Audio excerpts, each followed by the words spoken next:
The number of employees who are looking for additional source of income are growing. Because when reality kicks in, what you earn is not enough to sustain the life you want for your family.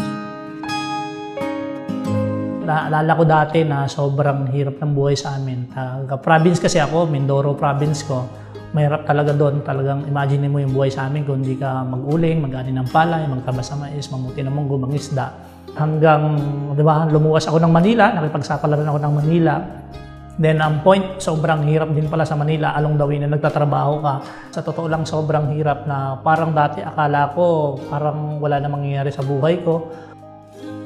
Working student po ako, nagtatrabaho po ako sa McDonald's habang nag-aaral, and then nakagraduate po ako, kaya po ako naging accounting supervisor, diba? So, na-realize ko po na 11 years po pala akong nagtatrabaho sa labas, and then naisip ko po na nakakapagod kasi po 2 years po akong naging accounting supervisor, pero wala po talaga akong naipon. Ang tagal ko nang nagtatrabaho kasi syempre po tinutulong sa pamilya. Nagpipray po ako kay Lord na sana bigyan niya ako ng magandang opportunity, na sana mabago yung takbo ng buhay ng family ko. Ako po ay laki sa hirap, laki sa mga pagsubok, kaya anumang mga pagsubok sa buhay namin ay alam ko na kung paano i-survive, at sa tulong na rin ng pananalangin sa Diyos. Bilang isang pulis, napakahirap. Kasi hindi naman lahat, pero mostly sa amin ay member ng London. Loan dito, loan doon. Ang tanging dalangin ko noon, Panginoon, tulungan mo naman ako. Kung tutuusin sa 14 years in service kung aking babalikan, sadyang napakahirap. Ngunit ako kasi yung tao na ang daming pangarap. Pangarap para sa pamilya ko at pangarap para sa nabuo kong mismong pamilya. Dati naman akong call center agent and receptionist. Ang hirap kasi laging stress sa trabaho, puyat, pagod, and kadalasan kahit dalawa na yung trabaho ko, kulang pa rin talaga ang sweldo para sa pamilya ko. Napakaraming challenges and of course, bawal malate. Kaya ang hirap pag na-traffic ka, kaya madalas natatanong ko sa sarili ko hanggang kailan ba ganito ang buhay ko. Bata pa lamang ako, hindi ko na nakakasama yung 12 kapatid ko dahil nasa ibang bansa sila. Doon sila nagtratrabaho para tulungan kami na makapagtapos ng pag-aaral. Madaming Pasko, madaming birthday ng magulang namin, hindi namin sila kasama. Ayokong sa Facebook lang nila kami nakikita.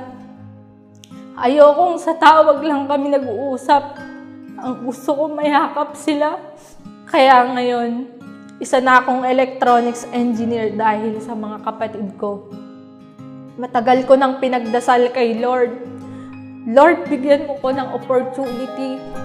Yung pwedeng kumita ako ng malaki nang hindi ako pupunta sa ibang bansa. Merong isang tao na hindi ko kakilala, na nakausap ko lang, nakakwentuhan ko lang sa gym. Ang point, ginagawa ko in long years na.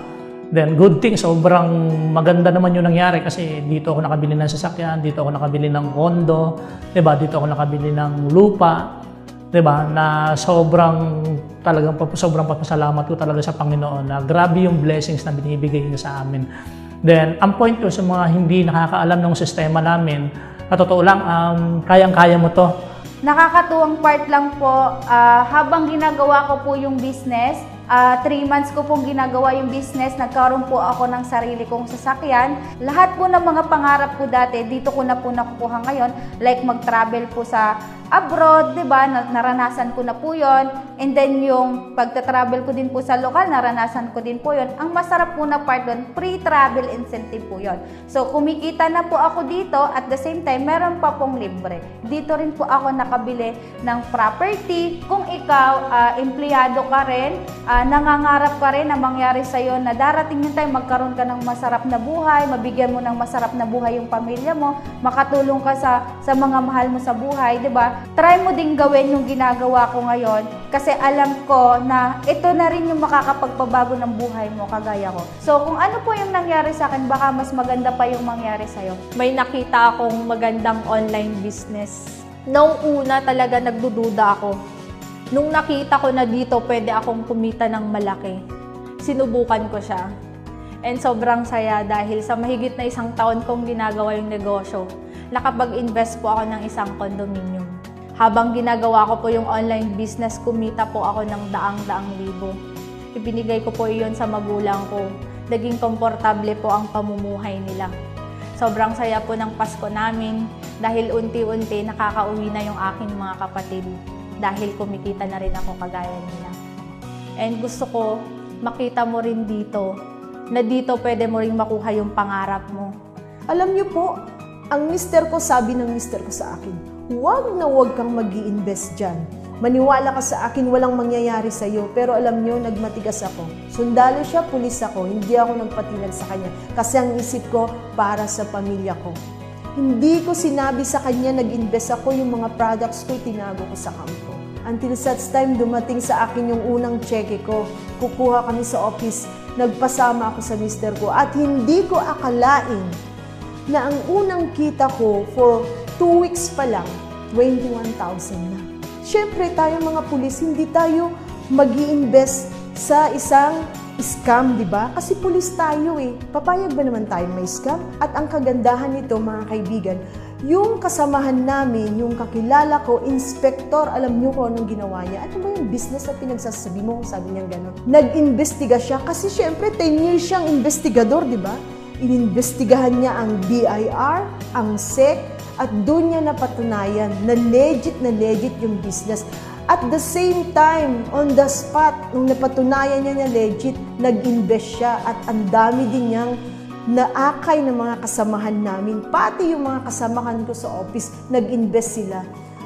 Akalain nyo, 3 months lang naabot ko ang income na 235,000.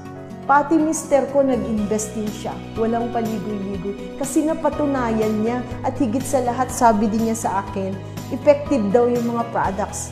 So yun na ang gamit naming pamilya. Nag-change product kami. Mayroon ditong freedom, financial freedom at hindi ka mai-stress. Dumating sa buhay ko ang isang online business na pwede ko raw gawin. Punong-puno ako ng duda nung in-explain sa akin, pero na-realize ko, why not give it a try? Because that time, naisip ko para naman ito sa pangarap ko. And because inaral ko siya, and nagsikap ako, and hindi ako nag-give up kahit napakaraming pagsubok. Naranasan ko sa buhay ko ang mga pinapangarap ko. Pangarap kong sasakyan, pangarap kong travels, at kumita ng higit pa sa ine-expect ko. Kaya nabili ko ang pangarap kong bahay. Kaya ngayon, masarap ang buhay ng pamilya ko at alam niyo po ang mas pinakamasarap, yung napakarami ko pong mga taong natulungan na kumita ng malaki kagaya po ng nangyari sa akin. Alam mo, if ikaw yung tipo ng tao na nangangarap and may purpose ka, siguradong magtatagumpay ka. Now, you can earn more while doing the things that you love most. Isa ka rin ba sa mga empleyado na hindi sapat ang kinikita para sa kanyang pamilya? O isa ka sa mga empleyado na imbes makaipon ay lalo lamang nababaon sa utang? Nandito ang sagot sa iyong mga katanungan. Gaya ng iyong napanood, maaari ka rin kumita tulad nila gamit ang aming trending na online business na nakatulong na sa maraming tao. Gamit lamang ang iyong cellphone, laptop, tablet, at ang internet. Kayang-kaya mo na gawin ang online business na ito. Sa online business na ito, hindi mo na kailangan bumili ng stocks ng produkto na ibebenta mo online dahil may warehouse at website ang company para sa stocks ng produkto mo. Doon mo makikita ang mga produkto na health, beauty and wellness products na kailangan at ginagamit ng mga tao araw-araw. Hindi mo na rin kailangan mag-pack at pumila sa mga courier services dahil mismo ang company ang mag-aayos at magpapadala ng mga produkto mo sa lahat ng clients mo nationwide. Ang galing, di ba? Hindi mo na kailangan mag-inventory, mag-monitor kung sino ang bumili, magbilang ng kita mo, at isipin kanino ka magbebenta. Dahil lahat ng yan, nasa online shop mo na. At ang pinakamaganda, ang income mo automatic nang papasok sa account mo. And you can monitor your business 24/7. Sobrang ganda, di ba? Walang sakit sa ulo, walang stress, at makakatipid ka pa ng oras. Sobrang hassle-free. Kaya naman mas kikita ka ng sobrang laki kahit nasa bahay ka lang at kasama ang mga mahal mo sa buhay. Don't worry, this is 100% legal online business, registered sa SEC, DTI, at lahat ng products approved ng FDA. If you want to know more about our free online training, just comment yes below. Congratulations and welcome to our trending online business system.